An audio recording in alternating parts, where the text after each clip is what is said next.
Right, this one was, it was a prefabricated garage. It was 9 metres that length. I'll drop a little picture in now. And it was 3 metres deep. So the customer wanted us to build a 6x3 garden room. Now, we're faced with quite a few problems on this. We've got this old, first we had to demolish the garage. It took a long time. We've got a full skip up there. We've smashed it all up, got it all in the skip.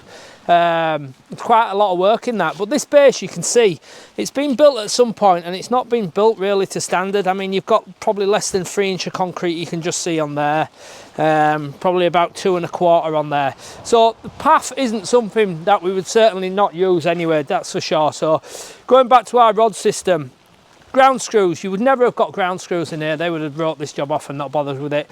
A new concrete pad, so you'd have had to get rid of this full concrete pad. You'd have had to build a new retaining wall on this side, because I don't know if John can just lean over and just see the quality of the retaining wall that was previously built there.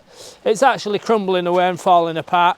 So what we've done then, we've dug a series of holes. You can see, if John looks in this particular hole there, you can see the quality of the backfill that's been put in. You see it over there, John? Yeah, so what we've done, we've dug down to some decent ground and obviously made the hole a lot wider, so we've got a massive footprint of concrete then, which is sitting down and pushing down onto the original base. Just beyond here you can see there's like a sandstone patio. You can see that there, John, like a Yorkshire stone patio. So it is a side wall. Now your front and your back wall take most of the weight, so the side wall, we're happy enough that that's a solid patio, because what we've done, we broke through one, it's nearly a 3 inch flag on there, so the side wall will be fine on there. It's about 400 depth. We're going to have a concrete footer there, and of course you've got the front where we've reverted back to how we always do our piles, just digging through soil, looking down for solid ground. But you can see there, I don't know if John stands over near the house, you might be able to see the drop in the floor. You see the ground, the pad itself is relatively level, but you see the ground is running away. So our garden room, our doors are going to be here and they're all going to slide this way. Customer's going to have a patio, but you can see here, we've got a drop there of maybe 8 inches. So the standard 1 metre rod wasn't big enough, so we've had to opt for a 1.5 metre rod, which is way too big for what we need, but it still gives us more than 600. You've got about 700-800 depth on that, haven't you, John? Yeah, and then we've still got the rod coming up, because our finished floor will probably be around. Our finished floor will probably be around that level, so we'll have that bit of rod to cut off there. But you can see how versatile the rods are. We would never ever have used this pad. We have used pads maybe on 2 occasions when we knew, like the last one we did in Huddersfield, the pad was over 8 inches thick and it had rebar in it, so that was absolutely fine. This pad was never suitable in the first place really, and you can see the retaining walls falling away. So punch the holes, get the rods down through the holes, and we're back to the rod system then. The pad can stay where it is. It's cheaper than putting a new pad in. Like I said, we've had to build a retaining wall. You'd probably wanted, I think I worked out, it's 2.7 cube of concrete. We'll probably just use maybe a cube of concrete on this. Obviously you've got the manpower to dig it out. We've had to still saw it out. We've had to Kango it out, break through the concrete, get rid of all this crap until we've got some half decent ground to get down to. But that's the versatility of the rods. So there you go, that's a 6x3 on an existing base with an old concrete prefab garage removed. What we're going to do now, we're just waiting for concrete to come. So when that comes, John will talk you through getting a rod into depth and sort of getting it nice and plumb, so that when we come and put our timbers in, it drops down on them. You can see the string lines we've pulled there. The idea behind the string line is when the rod is in, let me just stop it from moving. When the rod is in, sorry, it's just bouncing around. The rod will sit just off the string line like that. So all the rods will be in a line like that. So when we come to put our timber on, we'll obviously drill down the centre of the timber with the holes, drop the timber on, and we'll have a nice straight wall, front, back and sides. And obviously this middle one here, like I said before, it's more to take the bounce out. You've got no weight on there apart from the floor bounce, that's all. So if you can't get full depth on the middle, it's not an issue. But you know, we do like to go to full depth if we can. Like I said, that one there, again, it's about 400 deep, but the patio starts under there, but you can see how crap the ground is on that. So that's it, we're just waiting for concrete to come now. What will we use on this, John, about a cube? Yeah, I'll probably put about a cube of concrete, maybe a little bit more, because some of them holes are big. You can see there, I don't know if you can see through, John, can you see my hand there? Can you? Yeah. So that actually runs all the way through. That's how crap the ground was. But of course, that will all stick together then. So we'll have the three pads there that will all bind together. And they'll create one massive pad then at the end of the day, tied in with this old concrete pad as well. Right, so you can see over there, I don't know if John can just see there, that's where the wall has gave way most of all over there, and that's where the background is. You can see the crack in the pad. You'll find a lot of prefabricated garages have always got a crack in the pad because the pad hasn't been made sufficiently strong enough, especially if you're going to drive a car on it as well. And cable run, we'll talk about cable run around here. We've already run the cable. This is the Cat 6. The customer's modem is inside the house in this corner. So we're either going to come out the wall there or come out there. So we've got plenty there. We've left enough to get us over there, and we've got a bit of ducting there. What we'll do, we'll concrete that path in there and tie that back in. The steel wide armor's dropped down into that flower bed. It's run along under that bush there and across here, back up through this pathway there. And there we're going to clip it direct to the wall there. The customer's got a cellar, but it doesn't fill the bottom of the house completely full, so we'll either go through that old coal chute there, or there's another one there as well. We'll either go through that one, we haven't quite decided yet, but we'll talk through that once we go through the job as well.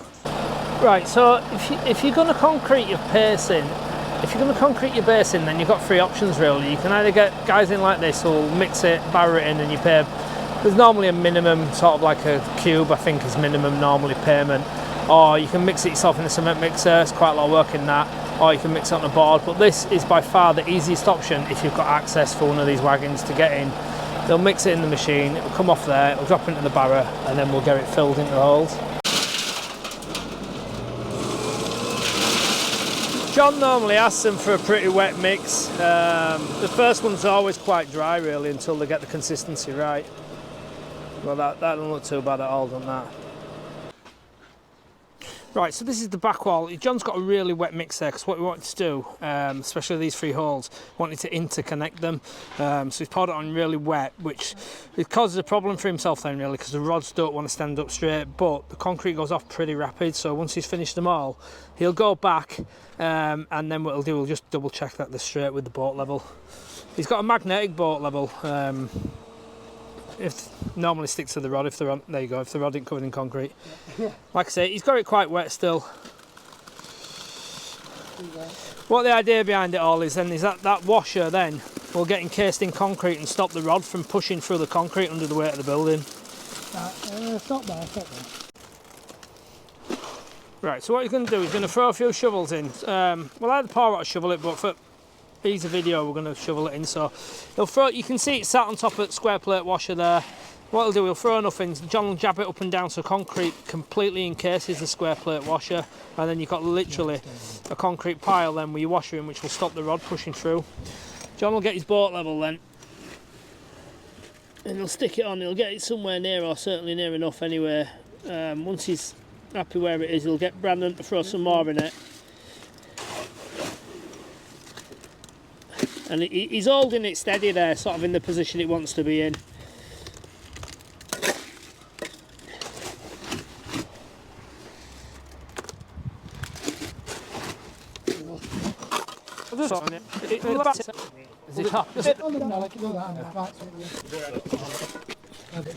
Yeah, so you can see he's leveling it there. He's using a magnetic boat level. He'll put it to both sides. You can see the rod there, it's just sat off the string. Just a little bit. You don't want it touching the string, because if one's touching too much and you can't tell, it'll push the lot out. So you want it just so it's just off.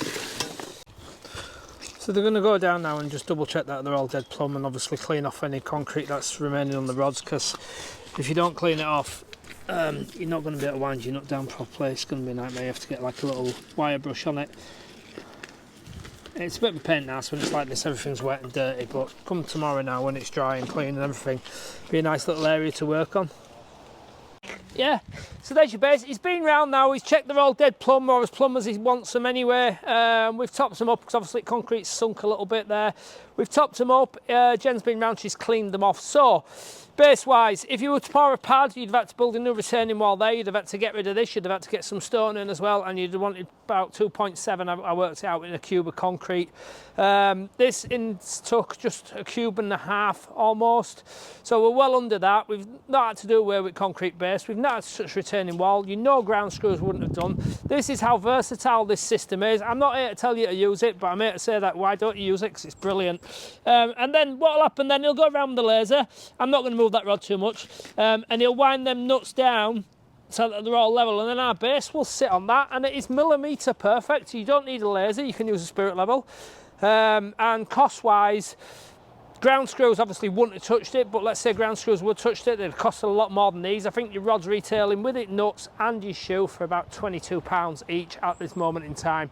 So that's it. It's a cracking little system. Probably a little bit of a dirty day to do it, but it's versatile as hell, because you can see that we had a real issue here. We've had depth issue there, so we've gone for 1.5 metre rod. We've had unstable ground issue, we've had concrete pad issue, and the rod has run through again. So thanks for watching. We're going to jump back on the other one tomorrow now, while we let this concrete go off for a day, and get some doors fit back on that other one you've been watching as well. Please like and subscribe. There's a little subscribe button now that I put on all my videos down in the bottom as you're viewing it on the right hand side corner.